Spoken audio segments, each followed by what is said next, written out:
ইনি হচ্ছেন একটা পাগল লোক, মানে কৃষ্ণ পাগল লোক আর কি। হরে কৃষ্ণ। বহুদিন আগে আমার বাড়ি গিয়েছিলেন। আসতে মায়েরা যে জিনটা বলে দিলাম সবাই মন দিয়ে শুনবেন। আপনার বাচ্চা ছেলেকে বাড়ির দরজায় নিয়ে যাবেন, ভালো কথা শুনুন, 5টা তুলসী পাতা তুলবেন। খুব মন দিয়ে কথাগুলো শুনুন। জীবনে আপনার ছেলেকে কেউ নজর দোষ দিতে পারবে না, আপনার ছেলে কিছু করতে পারবে না। এই নিয়মটা বলে দিই, যশোমতী যেটা করতো, 5টা তুলসী পাতা তুলবেন। 5টা তুলসী পত্র তুলে আপনি 2.5টা ভাগ করে নেবেন। 2.5টা মন্দিরে রাখবেন, 2.5টা হাতে নিয়ে আসবেন। নিয়ে ধরুন বাড়ির দরজায় 5টা, আপনার এটা ভেতরে বাড়ি, এটা বাড়ির দরজা। আপনি বাড়ির দরজার পেছন দিকে দাঁড়ালেন, মানে যেদিকে বেরোচ্ছেন, আপনি বাড়ি থেকে যেদিকে বেরোচ্ছেন তার পেছন দরজায় এরকম করে দাঁড়ালেন।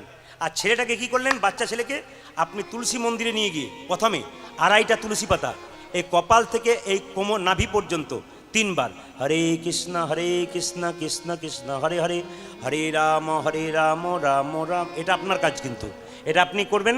তারপর রক্ষা মন্ত্র পড়ে দেবেন, হে প্রভু আমার ছেলেকে কেউ যেন নজর দিতে পারে না, হে কৃষ্ণ প্রেয়সী তুলসী আপনার ছেলেকে আমার ছেলেকে যেন কেউ নজর দিতে পারে না। এই বলে কি করবেন, বাচ্চাটাকে বাড়ির দিকে মুখ করাবেন, আপনি বাচ্চাটা পেছনে দাঁড়াবেন, দরজাটার সামনে 2.5টা তুলসী পত্র আপনি এরকম করে পেছন দিকে ছুঁড়ে দেবেন। পেছন দিকে ছুঁড়ে দেওয়ার পর স্নান করার পর যে 2.5টা তুলসী পাতা আপনার মন্দিরে রইল, ওটা একটা মাদুলি করে, ছেলে যদি হয় তাহলে আপনি ডান হাতে লাল কাঠ দিয়ে বাঁধবেন, আর মেয়ে যদি হয় তাহলে বাঁ হাতে লাল কাঠ। আপনি শুধুমাত্র একবার করে দেখুন, যদি আপনার না কিছু হয় আপনি বলবেন কীর্তন শোনা আমার বেকার হয়ে গেল। এগুলো জানতে গেলে শুনতে গেলে কীর্তন শুনতে আসতে হয়। জলে বলুন রাধা রানী কি, শ্যাম সুন্দর কি, মদন মোহন কি।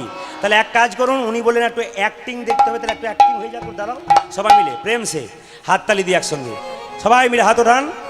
মাঝে মাঝে প্রেম থেকে অ্যাক্টিং হয় না, প্রেম থেকে অ্যাক্টিং হয় না। আচ্ছা বেশ ঠিক আছে, উনি সব রকমের তো শ্রোতা থাকে। হাত তুলে সবাই মিলে একসঙ্গে, তোরা যাবি রে বৈকুণ্ঠ ধাম, হাত তুলুন একসঙ্গে, বাজান একসঙ্গে তালি দিয়ে একসঙ্গে, বাহ সুন্দর তালি দিয়ে।